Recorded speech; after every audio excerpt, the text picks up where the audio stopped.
Hello, YouTubers, and welcome to Level-Headed News. This is your host, Brenda.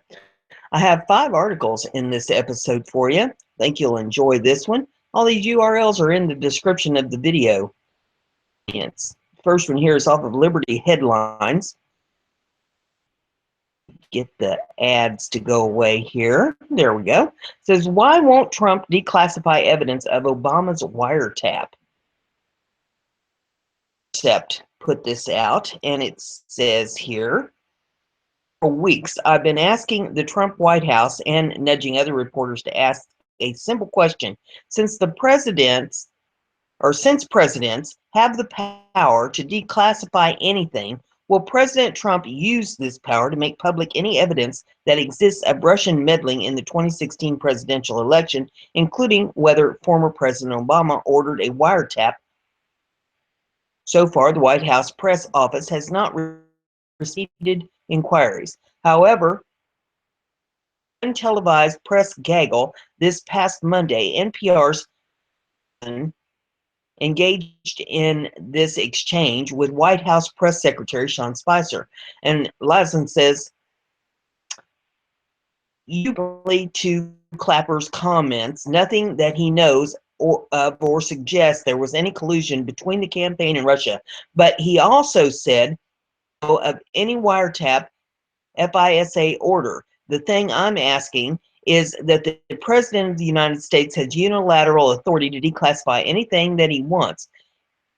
I just learned of this, so he obviously had some kind of evidence by it. And Spicer says, I think that as I have made clear, there's a reason that Congress, the intelligence committees, to do their job in terms of making sure that there's a separation of powers. He's afraid it would look like interference, and Spicer says, I think that, again, I'm just going to leave it at that.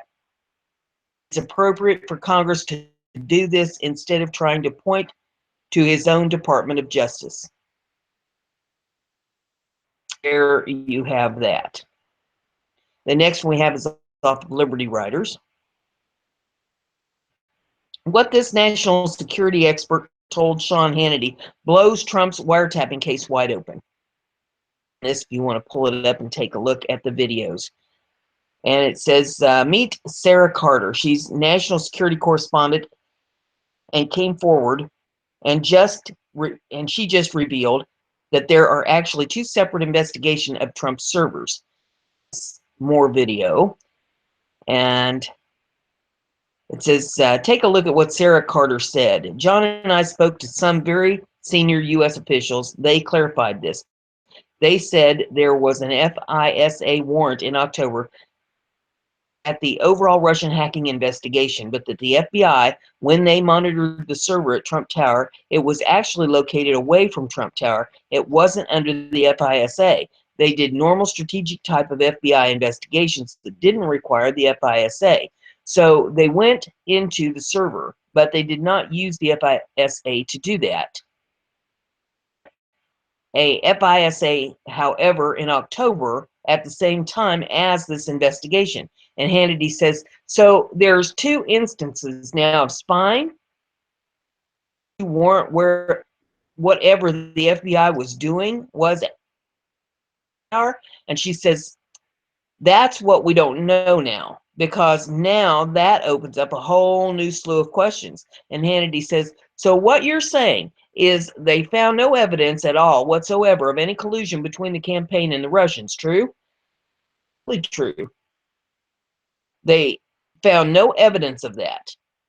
In fact, when we spoke to our sources who had direct access to this investigation, what was happening with the FBI even find evidence of Lieutenant General Mike Flynn, which is interesting because even when those leaks came out, according to the Logan Act, and everybody saw this as they thought this was part of the original investigation into Russian hacking President Trump. It wasn't different. It was a completely separate incident, and the leak came out anyway. It was monitoring of Russian assets. Hannity says, and that would be a felony as defined by the Espionage Act, as I understand it. And she says that's absolutely correct. There you have that. So I tell you what, if Obama is behind this and that is all correct, if he doesn't do some time over this, I'm going to be really disappointed. Next one's off Liberty Headlines. It says Trump wants WikiLeaks prosecuted for CIA leaks.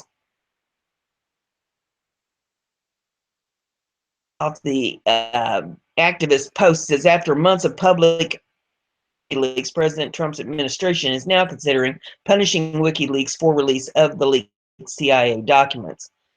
WikiLeaks. That's how presidential candidate Donald Trump described his feelings for the anti-secrecy organization at a rally in October of 2016. Trump was celebrating WikiLeaks for the release of documents leaked from the Democratic National Committee, specifically those from Hillary Clinton's campaign chairman, John Podesta.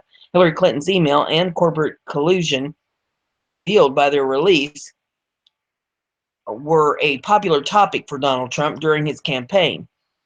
However, since WikiLeaks released the new CIA documents on Tuesday, the nation has called for prosecuting of the organization and whistleblower.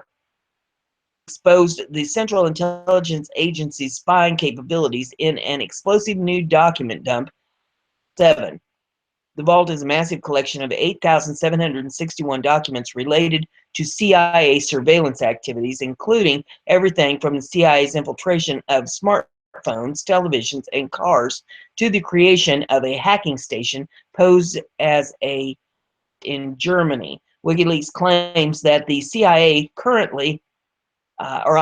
the CIA recently lost control over a majority of its hacking arsenal, including malware, viruses, trojans, weaponized zero-day exploits, malware remote control systems, and associated documentation. It's apparently circulated among former U.S. government hackers and contractors before being shared with WikiLeaks. The document how the CIA's hacking squad had blossomed to over 5,000 registered users by the end of 2016 and produced more than 1,000 hacking systems, trojans, viruses, and other weaponized malware. The hacking tools are built by EDG, Engineering Development Group, a software development group within I. Creates, tests, and offers support on all backdoor exploits, trojans, viruses, and other malware used by the CIA in its surveillance operations. As part of a program codenamed Weeping Angel, the CIA was able to target Samsung's smart TVs by a fake off mode, which would deceive the owner into believing the TV is off. In this fake off mode, the CIA could use the TV as a recording device for conversations in the room. Two officials, speaking of on condition of anonymity, said that the intelligence community has been aware of the breach since the end of 2016 and that they believe the documents are indeed authentic. Rutgers that the companies who contract with the CIA are already in the process of checking the computer logs and emails of employees who had access to the information used by WikiLeaks. In response to the leaks, the White House press secretary, Sean Spicer, told the press that the leaks undermine national scrutiny. Disclosure that undermines our country, our security, and our well-being, Spicer said. He also differentiated between the leaking of Podesta's emails and the CIA documents, stating that there is a big difference between undermining of Hillary Clinton and the leaking of classified information. Massive difference between those two things. In an interview on Fox News special report, Vice President Pence also signaled a different outlook on WikiLeaks. Trafficking in national security information is alleged WikiLeaks has done here is very serious offense, Pence said. It represents a compromise of the security of the American people. Pence said Americans should be deeply troubled by the leaks, which he claims are designed to damage the intelligence community's ability to protect America against terrorists and other adversaries. Pence also stated that the president and the administration will use the full force of the law and resources of the United States to hold all of those to account that were involved. So far, President Trump has not given a statement himself, but the words of his press secretary and the vice president seem to indicate a change in tone. If the president does indeed reverse his position on Wikileaks, it would not be the first time. They reported Trump called Wikileaks disgraceful in December of 2010, following Wikileaks' release of classified cables from U.S. embassies. Trump, years prior to announcing his presidential campaign, appeared on the Kilmeade and Friends, a radio show on Fox News today, and a clip posted on YouTube to preview the interview. Kilmeade mentioned Wikileaks, saying, "Anything to do with it, did you?" And Trump replied, "Nope, but I think it's disgraceful. I think there should be a death penalty or something." Death penalty, presumably for Wikileaks editor and founder Julian Assange, actually not a new position either. During an interview on CNN, Trump called NSA whistleblower a total traitor. And in an interview on Fox and Friends, Trump said that there still exists a thing called execution for people like Snowden. Information which exposes the massive surveillance state that exists in the United States is worthy of execution. To those who believe Trump is establishment president fighting off the forces of the globalists, please think again. Trump is a tool for the establishment, and you are being played just like the Democrats were in 2008. The Republican leading individuals are also being deceived. The sooner Trump supporters accept this, the sooner we can truly break free of the left-right paradigm and expose the corruption and tyranny from right and left. The next article is off of Breitbart, and it says, the hamster to work with me here. Come on, hamster.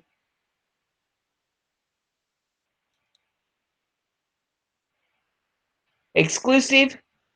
Former Secret Service agent warns Trump not secure in the White House.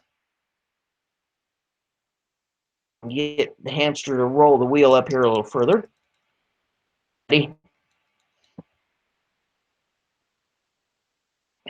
Well, he's working on it.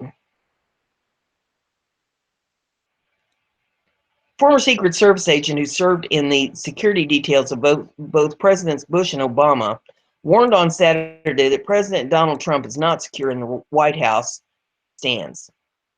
Dan Bogdanow, who was also an instructor at the Training Academy of the Secret Service, was commenting on Friday night's reported breach of the White House complex, at least the 7th such incident in recent years.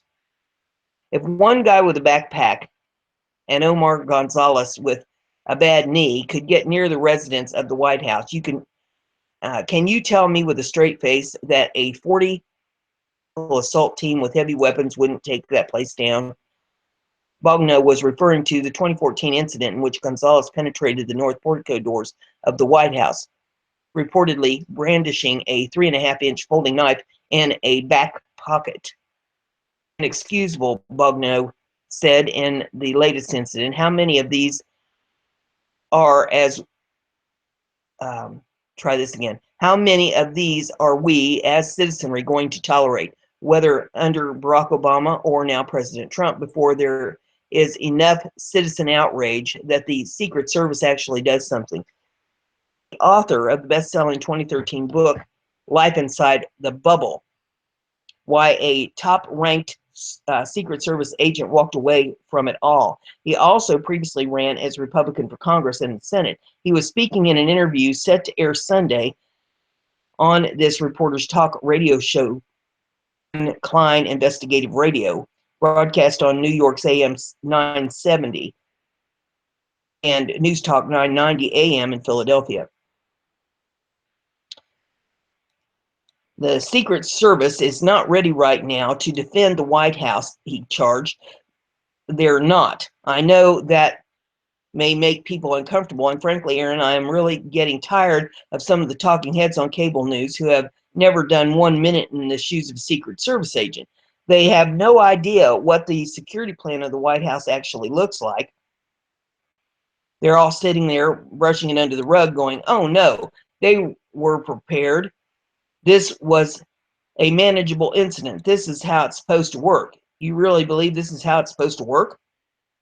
Tonight's breach, Bogno warned, do you think that what happened today is not being beamed into every terrorist's head going, look at this, fellows, sounding the alarm, hoping and praying with fingers crossed that somebody wakes up and finally does what needs to be done. Bogno offered some security upgrade suggestions. They need to fix the fence, manpower on the north and south grounds, and add a team, get the best technology in there right now. Technology, sensors, and cameras are not working as planned. Get them in there yesterday. There's no other solution. So outlined what he says are three major problems facing the Secret Service and the White House security plan. Problem number one, according to Bogdanow, involves staffing. Brain drain of catastrophic proportions in the Secret Service. They lost some of the best agents. Radio show that people could hear. I could tell you the names of 10 or 20 top-notch tier 1 guys who left the president's detail just in the last 5 years who I still communicate with. And worse brain drain in the uninformed division side or perimeter of the White House. You can't run a security agency without security officers who know what they're doing. You just can't. Problem number two, Bogno contended of political will to address the purported security flaws. The management of the Secret Service right now is grossly unprepared for the evolving threats. Grossly. They say they are, but they have no political will because a lot of them are out there, not all, but a lot are looking for their next consulting job. They're just praying that nothing happens on their next watch. They don't want to be the ones to go on Capitol Hill to say this whole security plan around the White House needs to be fixed. And another problem, number three, involves the actual security plan, he says. They are way too concerned right now, the management, with optics of White House security, that we can't make this look like an armed camp. The prior staff didn't like that. They're around the White House that want to preserve the historic look of it, but do you want a secure White House grounds or do you want it to look pretty? On Friday night's breach, a man carrying a backpack was arrested Friday night after breaching security at the White House complex. Secret Service officers by the south entrance to conservative residents. The incident happened just before midnight while President Donald Trump was at the White House. The suspect, driver's license, told Secret Service officers that he was there to see the president. I wasn't going to put this one in this episode, but if I can find it real quick, I'm going to go ahead and throw it in here. Let me take a quick look.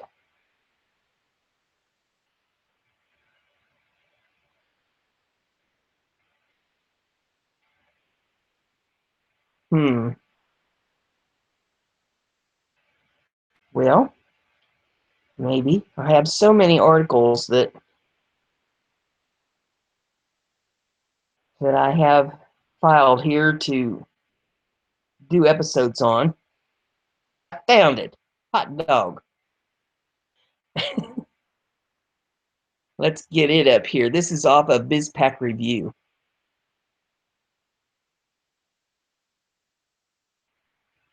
Come on, hamster. He's running in the wheels fast as his little legs can go. Got an article to talk about. Let's go. Okay, Trump calls White House intruder troubled. A letter. Here's what else was in the backpack. Was apprehended near the south entrance to the executive residence of the White House Friday night while President Donald Trump was inside, and the president was appreciative of men and women tasked with protecting him. Secret Service did a fantastic job last night, he said at the Saturday press availability. The man got close to the residence south portico entrance with a backpack, calling into question improvements in security since a fence jumper actually made it inside the White House in September of 2014. The intruder who scaled the White House fence Friday was identified as 26-year-old Jonathan Tran, who Trump said was a troubled person. Tran had 2 cans of mace in his possession and was charged late Saturday in District Columbia Federal Court with entering or remaining in restricted grounds while using or carrying a dangerous weapon. Suspected White House jumper charged for having dangerous weapon was carrying Trump's book, says Fox News in a tweet. Says, I am a friend of the president. I have an appointment, he told an officer who approached him.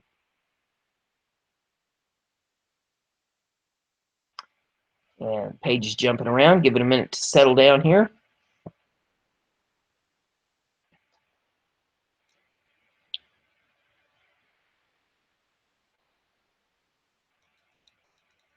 There we go. Tran had with him an Apple laptop computer, a book written by Trump, and a letter to the president, according to the criminal complaint filed against him. The letter echoes Trump's description of a troubled person, with Tran saying he had relevant information regarding Russian hackers and claiming his phone and email communications were being read by a third party. He also said he's been called a schizophrenic. Well, I'm betting that's not all he's been called, but hey. And the final one that I have in this episode for you is off of WND. To get it up here. Here we go. I lost it. There we go. Getting it back now. Superstar reporter goes public with Obama's creepy spying on her. And we'll read this one if we can get it up here. I find it fascinating how all this stuff comes out, after there's been wiretapping and the spying thing comes out, and then all of a sudden somebody's going to say something.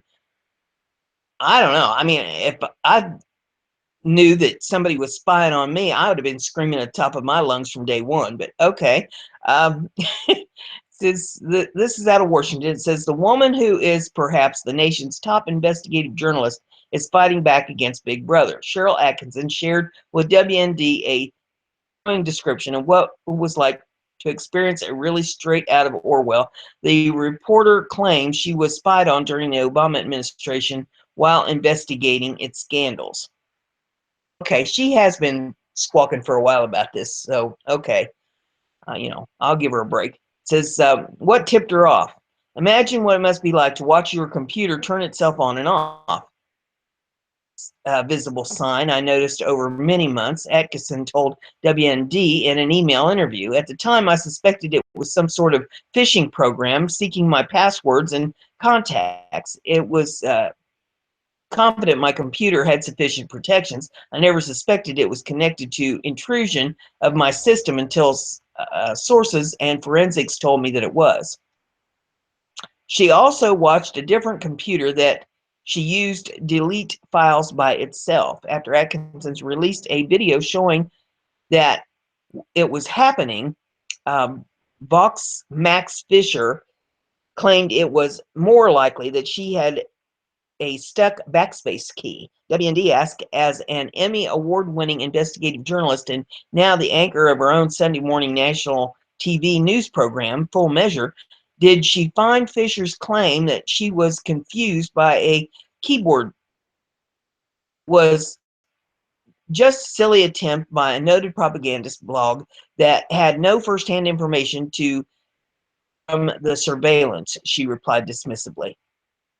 The expert didn't even know enough to understand there is no backspace key on the computer shown, and in any event, that holding down such a key cannot duplicate the super fast deletions demonstrated at the beginning of that particular video clip. The 5-time Emmy Award winner and recipient of the Edward R. Murrow Award for Investigative Reporting announced in January she is suing the Justice Department and seeking $35 million in damages for illegally hacking her computer and monitoring her work between 2011 and 13. forensic exams of her computer revealed what appears to be a stunning evidence pointing straight to the Obama administration. The most important and irrefutable finding is forensic evidence of a government-owned IP internet protocol address as accessing my computer, Atkinson told WND. She said she was told that was better evidence than the U.S. had when it accused China of various acts of hacking into our government, which the government accepts as proven. Examined by 3 independent forensics examiners, including a confidential source hired by CBS News and an examiner hired by her attorney.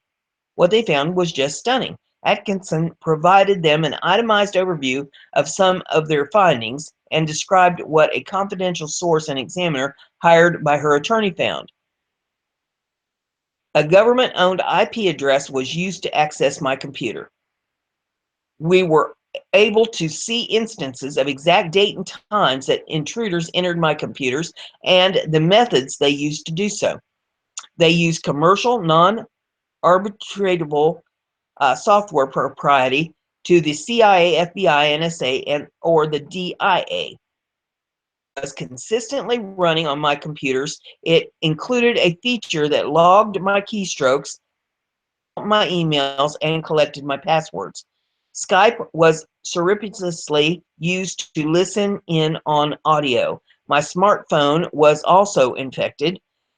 Documents had been put on my computer, notified me that I was likely being surveilled, and I discussed this in emails. The intruders took steps to erase evidence of their presence. However, the deletions themselves created a record of evidence. And its analysis found that was accessed by an unauthorized external on multiple occasions in late 2012. Evidence suggests this party performed all access remotely using Atkinson's account. An intruder had executed commands that appeared to involve search of data. Also used sophisticated methods to remove all possible indications of unauthorized activity and after system times to cause further confusion. Atkinson's system subject to non-standard interactions between June of 2012 and January of 2013. Definitive evidence that shows commands were run from Cheryl's user account that she did not personally authorize has been deliberately removed from Cheryl's hard drive. The editors conducted an inordinate number of internal computer clock timestamp changes, likely to try to confuse any forensics that might be conducted. WND asked the former CBS Washington Bureau investigative correspondent, did she think the administration considered her a foe and acted to stop her out of purely political concerns? I have no idea. The perpetrators would have to answer that question, and they certainly aren't stepping forward, she replied. But computer intrusions occurred in context of the Obama administration's crackdown on whistleblowers, and a lot of my work deals with whistleblowers. Additionally, we know the administration was aggressively trying to control the narrative on the number of stories it saw as damaging the re-election year of 2012 shaped up. Atkinson detailed her experience under surveillance in 2014 in her highly acclaimed New York Times bestseller, Stonewalled: My Fight for Truth Against the Forces of Obstruction, Intimidation, and Harassment in Obama's Washington. Freedom of Information Act, or FOIA, records previously obtained by the government watchdog group Judicial Watch indicate Atkinson was targeted by the Obama administration because of crucial reporting. In 2014, Judicial Watch said it obtained an October 4th, 2011 email to White House Deputy Press Secretary Eric Schultz, Attorney General Eric Holder's top press aide, in which Tracy Schmaler described Atkinson as out of control. Ominously, I'm also calling Cheryl's editor and reaching out to Schaefer's apparent reference to CBS Washington chief correspondent and Face the Nation moderator Bob Schieffer, Schultz responded, "Good. Her piece was really bad for the Attorney General. Given that Obama's Justice Department had labeled her as out of control and tried to get the reporter's employer to rein her in, WND asked Atkinson of an administration that seeks to control reporters. I expected," with the sober response, "but it's our job to resist it, and we aren't doing a very good job of that as an industry."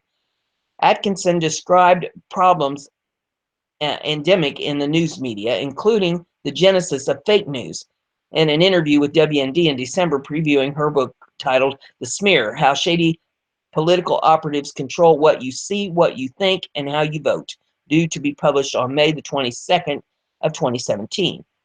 Did she think her experience and that of the Associated Press and Fox News reporter James Rosen, both spied on by the Obama administration, were part of the pattern? Yes. I was informed about my case prior to us knowing about any of the other cases just before the Snowden revelations. Former DNI, Director of National Intelligence, James Clapper, falsely telling Congress that the government was not collecting data of millions of Americans, but all of these events occurred in the same general time frame. So was it the administration that was out of control? You decide, she replied, echoing a famous news slogan. Investigating the truth about her own story, the award-winning reporter has faced catch-22 dilemma. To find out who accessed my computer, we need the government's cooperation, but the government isn't cooperating. In my lawsuit, we seek to learn who had access to the IP addresses that was used to infiltrate my computers. To date, the Department of Justice has taken multiple steps to block us from finding this answer. However, her persistence has revealed some compelling results. Finally, at my request, the DOJ, Department of Justice, Inspector General's office, sent investigators to look at a separate computer, my personal home computer. Atkinson said that although the Justice Department's Inspector General's office will not release their notes and records and have improperly failed to respond to my Freedom of Information Act request for the information, their forensics investigators reported to her that they found the following on her personal computer: evidence of suspicious deletions that could not have been done by me. Use of my computer in advanced mode, which was not done by me. Someone installed software onto my desktop and executed it and overwrote some important logs, effectively covering their tracks and erasing much evidence of their actions. As with my CBS computer, unusual time and date setting, personal computer as well, 15 times in 4 days. They executed data recovery, recovering previous deleted logs. Atkinson said the forensic examiners working for the Justice Department's Inspector General told me that they believed the intruders were actually working in my house at the computer conducting these acts rather than conducting them remotely, but in fact, remotely, as with the work computers referenced above. Furthermore, she continued, the examiners indicated that prior to their supervisors signing off on their findings, somebody narrowed their mission to only reporting on any remote intrusions, such as not addressing the suspicious found by someone they believe was actually in my house working at the computer. And that's when the investigation hit a wall. At this point, as their report was sent to higher ups for approval, they dialed back on their communications with me and would promise final report on the notes. Atkinson said she filed a Freedom of Information Act to obtain them, but was ignored. Many months went by. Pressed the issue, the DOJ IG issued only a summary and emphasized there was no evidence of remote intrusion in that computer and left out the suspicious forensic they discovered, explained the investigative super sleuth. To this day, the DOJ IG has failed to properly respond to my FOIA request seeking the full information and report.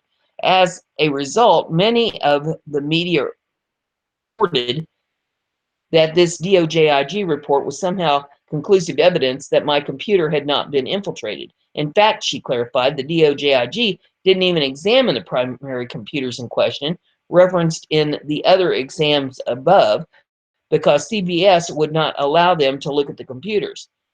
The problem was specific to previous administration, or was it due to growth of the surveillance community, its powers, and lack of oversight? This is an outgrowth of technology that makes such surveillance possible. Politicians and corporate interests who are willing to use it for improper purposes and a weak, conflicted news media, and little to stop it. Finally, WND said it would, if it did not ask the ACE reporter if her experience had given her any insight into President Trump's accusations that been spied on by the Obama administration. However, Atkinson said she has not looked at it or reported on those allegations. In this episode, if you like what I'm doing here, give it a thumbs up so everybody gets to enjoy the news. And don't forget to subscribe. That way you'll stay informed. See you in the next episode.